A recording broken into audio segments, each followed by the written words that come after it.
Hello and welcome. In this math tutorial, our task is to find the real values of x that satisfy this equation. Now, there are several ways of solving this problem. One way is to start with a very simple substitution. Let d be equal to x cubed. Now, with this substitution, we can write this equation as d plus 1 over d is equal to 110. And of course, to get rid of this fraction, we multiply through this equation by the denominator, d. d times d is d squared. 1 over d times d is 1. And of course, 110 times d is 110d. Now, when we rearrange this quadratic equation, we have d squared minus 110d is equal to minus 1.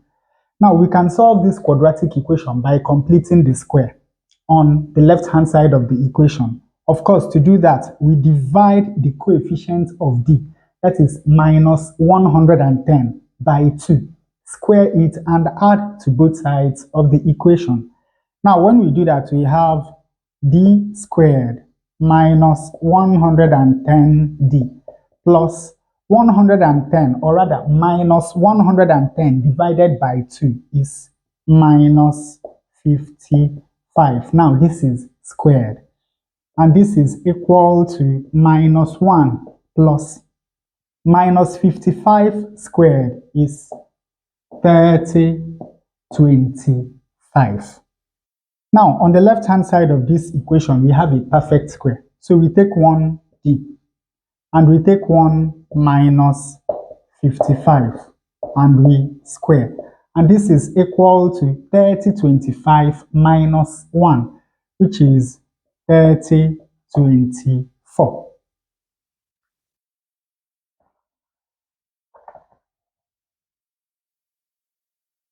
And of course, the next thing we are going to do is to take square root of both sides of this equation.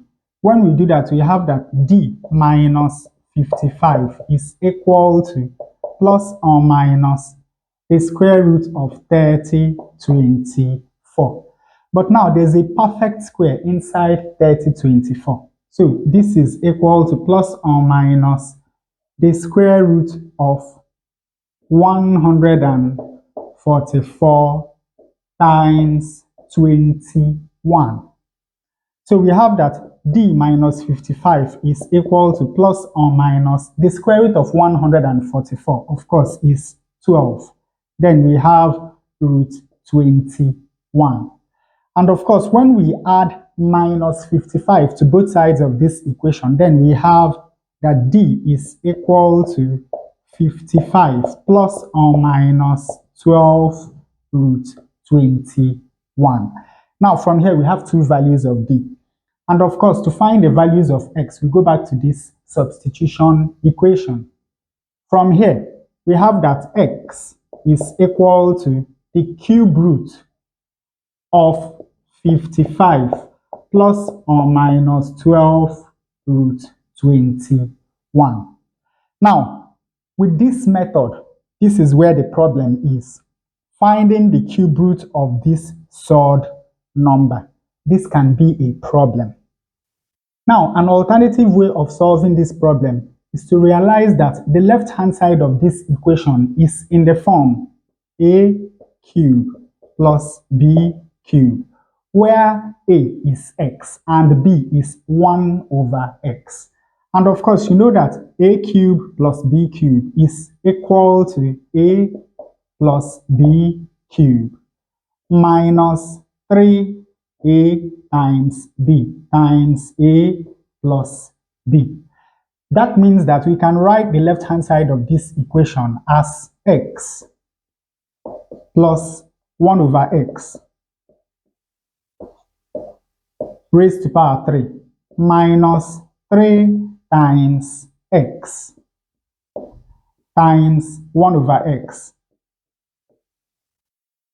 times x plus 1 over x. And of course, this is equal to 110. Now here we have x plus 1 over x. Here we have x plus 1 over x. And of course, you know that x times 1 over x is equal to 1. Now, let us do a substitution to simplify this equation. Let x plus 1 over x be equal to the letter d. Now, we can write this equation as d cubed minus 3d is equal to 110. Now, to solve this equation, notice that we can write 110 as 125 minus 15. So we have that d cubed minus 3d is equal to 125 minus 15. Now let us move these two terms over to the left-hand side. We have d cubed minus 125 minus 3d plus 15 is equal to 0. Now, remember that 125 is 5 raised to power 3. So, this equation is the same as d cubed minus 5 cubed minus 3d plus 15 is equal to 0. Now, when you look at these two terms, you'll see the difference of two cubes, and you know how we factorize this. We have d minus 5 times d squared plus 5d plus 5 squared, which is 25. Now, when you look at these two terms, you'll see a common factor, which is 3. So we have minus 3 into minus 3d divided by minus 3 is d. 15 divided by minus 3 is minus 5. Now this is equal to 0. And once more, when you look at these two terms, you will see a common factor, which is d minus 5. So we can still factorize.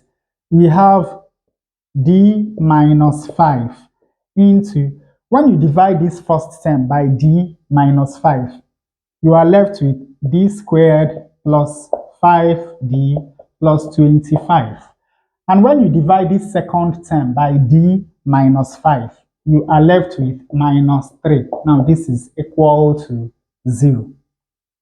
And of course, from this equation, we have that either d minus 5 is equal to 0, from where d is equal to 5, or d squared minus 5d. 25 minus 3 is 22, is equal to 0. Now let us look at this quadratic equation. This quadratic equation will not yield any real values of d, but let us be sure.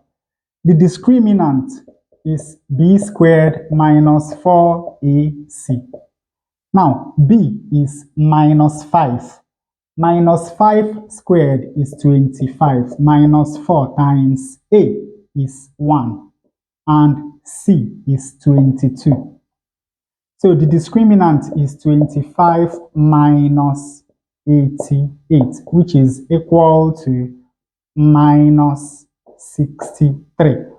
Of course, you know that when the discriminant of a quadratic equation is negative, that quadratic equation has no real roots. So the only real value of d that we have is d equal to 5. And finally, to find the values of x, we go back to this substitution equation. We have that x plus 1 over x is equal to 5. To get rid of this fraction, let us multiply through this equation by the denominator x. X times x is x squared. 1 over x times x is 1. And of course, 5 times x is 5x. Rearranging this quadratic equation, we have x squared minus 5x is equal to minus 1. Now let us complete the square. On the left hand side, we have x squared minus 5x plus minus 5 over 2. This is squared is equal to minus 1 plus minus 5 over 2 squared is 25 over 4. 4 times minus 1 is minus 4. 25 minus 4 is 21. So this is 21 over 4. Of course, you know that this is a perfect square. So we take 1x and we take 1 minus 5 over 2 and we square. And this is equal to 21 over 4. And finally, we take square root of both sides of the equation. When we do that, we have that x minus 5 over 2 is equal to plus or minus the square root of 21 over 4. Now, of course, this is equal to plus or minus the square root of 21 divided by the square root of 4, which is equal to 2. And adding 5 over 2 to both sides of this equation, we have two values of x. We have that x is equal to 5 over 2 plus or minus root 21 over 2. Now, from our first method, we found that x cubed is equal to 55 plus or minus 12 root 21. And from the second method, we found that x is equal to 5 over 2 plus or minus root 21 over 2. Now, the question I'd like you to answer is, if we raise these two numbers to power 3, are we going to get this number? That is the first question. And of course, you let me know which method you prefer out of the two methods. And if there is a very simple way of finding x from this cube, you let us know in the comment section. And with that, we come to the end of this tutorial. I hope you learned something new. If you enjoy such content, please subscribe to the channel. Leave us a like to support the channel. Thanks for watching, and you can see more tutorials here.